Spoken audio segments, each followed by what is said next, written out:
नमस्कार। भारतीय राजनीति की बात करें तो जाति एक ऐसी सच्चाई है जिसे अनदेखा नहीं किया जा सकता। पर सवाल ये है कि क्या कोई उम्मीदवार इन जातिगत समीकरणों को समझते हुए भी एक पॉजिटिव मुद्दों पर आधारित कैंपेन चला सकता है। आज हम एक ऐसी ही रियल वर्ल्ड प्लेबुक को समझने की कोशिश करेंगे जो बताती है कि ये कैसे मुमकिन है। तो सबसे बड़ा सवाल यही है ना कि जब लोगों ने मन बना ही लिया है कि वो अपनी जाति या समुदाय को देखकर ही वोट देंगे, तो फिर कोई कैंडिडेट उन्हें विकास या बेहतर भविष्य की बात पर कैसे अपने साथ ला सकता है। और ये कोई हवाई सवाल नहीं है, ये एक असली जमीनी चुनौती है। तो आज हम किस सफर पे निकलने वाले हैं? सबसे पहले हम देखेंगे कि आदर्श और असलियत में क्या फर्क है। फिर पहचान की राजनीति के पीछे का लॉजिक समझने की कोशिश करेंगे। इसके बाद देखेंगे कि वोटर्स की मैपिंग कैसे की जाती है। और फिर बात करेंगे एक टू प्रोंग स्ट्रैटेजी की। फिर जाहिर है मैसेजिंग पर भी बात होगी कि कैसे एकता का संदेश दिया जाए। और आखिर में हम प्रैक्टिकल एथिक्स पर भी चर्चा करेंगे। तो चलिए शुरू करते हैं। तो हमारा पहला पड़ाव आइडियलिज्म वर्सेस पॉलिटिकल रियलिटी। देखिए, हर कैंडिडेट की कहानी, उसकी दुविधा यहीं से शुरू होती है। एक तरफ तो ख्वाहिश होती है कि चुनाव सिर्फ मुद्दों, नीतियों और विकास के नाम पर लड़ा जाए, लेकिन दूसरी तरफ जमीनी हकीकत कुछ और ही होती है, जहां जाति और समुदाय वोटिंग के फैसलों पर बहुत गहरा असर डालते हैं।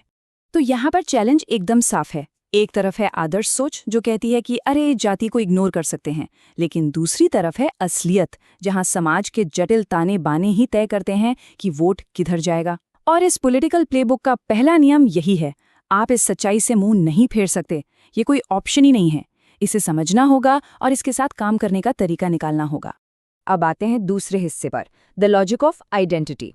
ठीक है, अगर हम इस सच्चाई को नज़रअंदाज नहीं कर सकते तो अगला कदम क्या होगा? जाहिर है इसे समझना होगा। सिर्फ ये कहकर बात खत्म नहीं कर सकते कि जाति के आधार पर वोट देना पिछड़ी सोच है।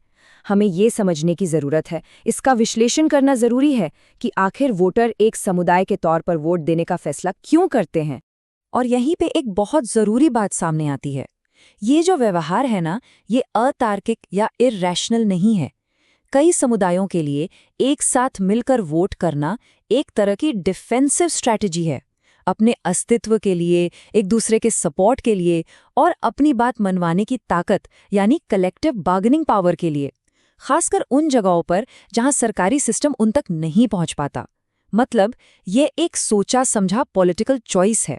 ये जो कम्युनिटी नेटवर्क्स होते हैं, ये सिर्फ चुनाव के समय एक्टिव नहीं होते, ये एक तरह से सोशल सेफ्टी नेट का काम करते हैं। जरूरत पड़ने पर कर्ज मिलता है, एक दूसरे का साथ मिलता है। ये पॉलिटिकल सिस्टम के सामने उनकी आवाज को, उनकी बार्गेनिंग पावर को बढ़ाते हैं।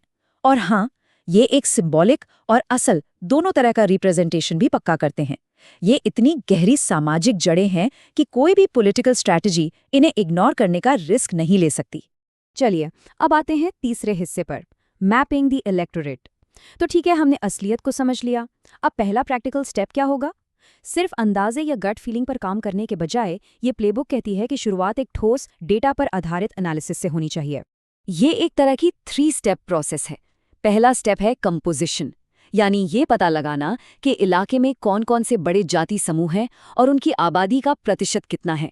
दूसरा स्टेप है हिस्ट्री, यानी पिछले चुनावों के वोटिंग पैटर्न को स्टडी करना और ये देखना कि सपोर्ट कहाँ-कहाँ शिफ्ट हुआ है।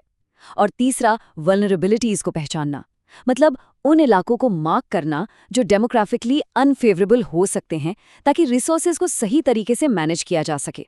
यही असली डेटा पूरी स्ट्रैटेजी की नींव बनता है। चौथा हिस्सा, एक 2 प्रोंग्ड स्ट्रैटेजी। अब जब डेटा हाथ में है तो बारी आती है असली स्ट्रैटेजी की। और ये स्ट्रैटेजी 2 मोर्चों पर एक साथ काम करती है। एक, अपने बेस को कंसोलिडेट करो और दूसरा, बाकी सबके साथ ब्रिज बनाओ। तो स्ट्रैटेजी का पहला हिस्सा तो बिल्कुल सीधा साधा है। जिन कम्युनिटीज़ के साथ आपका एक नेचुरल कनेक्शन या पुराना रिश्ता है, वहाँ से मैक्सिमम वोटिंग सुनिश्चित करना, ये आपका कोर सपोर्ट बेस है और इसे एक्टिवेट करना सबसे ज़रूरी है। लेकिन, और ये बहुत ज़रूरी है, साथ ही साथ स्ट्रैटेजी का दूसरा हिस्सा भी चलता है, वो है बाकी हर कम्युनिटी तक पहुँचना। और यहाँ पर फोकस बांटने वाली पहचानों पर नहीं, बल्कि उन यूनिवर्सल मुद्दों पर होता है जो सबको प्रभावित करते हैं, जैसे पानी, शिक्षा और हेल्थ केयर। और जानते हैं, इस अप्रोच के नतीजे कई बार चौंकाने वाले हो सकते हैं। जैसा कि सोर्स में बताया गया है, उन्हें उन कम्युनिटीज से असाधारण गर्मजोशी मिली जिन्हें पारंपरिक सोच के हिसाब से विपक्ष का गण माना जाता था। ये दिखाता है कि ये जो ब्रिज बनाने वाली स्ट्रैटेजी है, ये वाकई काम करती है। तो अब पांचवा सवाल, ये पुल बनाए कैसे जाते हैं? इसका जवाब छिपा है स्ट्रेटेजिक मैसेजिंग में। एक ऐसी मैसेजिंग जो हर जाति, हर समुदाय को अपील करे। इस मैसेजिंग का कोर प्रिंसिपल बहुत सिंपल है, लेकिन बहुत पावरफुल भी। जो सबके साझा हित हैं, उन्हें पहचान की राजनीति से ऊपर रखना। कैंपेन को लगातार उन यूनिवर्सल ज़रूरतों पर फोकस करना चाहिए, जैसे पानी, शिक्षा, नौकरी, जो किसी एक की नहीं बल्कि सबकी ज़रूरतें हैं। और इसे करने के लिए कुछ खास टैक्टिक्स अपनाई जाती हैं, जैसे ऐसी भाषा का इस्तेमाल करना जो सबको साथ लेकर चले, जो सबके फायदे का वादा करे, बिना किसी भेदभाव के कम्युनिटी वर्क करके ये दिखाना कि सेवा सबके लिए है, और चुनाव को एक ऐसे ऑप्शन की तरह पेश करना जो पारदर्शी गवर्नेंस देगा। यहाँ मकसद सिर्फ वोट जीतना नहीं है, बल्कि एक साझा भविष्य के नाम पर एक असली गठबंधन बनाना है। और अब आते हैं हमारे आखिरी छठे हिस्से पर, द प्रैग्मैटिक एथिक। ये सब बातें हमें एक बहुत ज़रूरी नैतिक सवाल पर लाकर खड़ा कर देती हैं। क्या जाति की हकीकत को स्वीकार करके ये स्ट्रैटेजी असल में उसी सिस्टम को और मजबूत तो नहीं कर रही है, या फिर ये सिस्टम को अंदर से बदलने का एक प्रैक्टिकल तरीका है?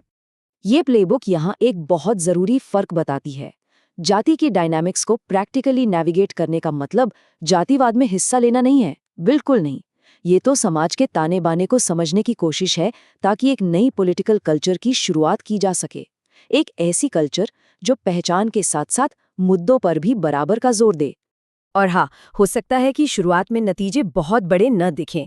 सोर्स में 320 विश्वासियों का जिक्र है। ये वो लोग हैं जो एक ऐसे आंदोलन की शुरुआत बने जिसने पारंपरिक बंटवारे की जगह उम्मीद को चुना।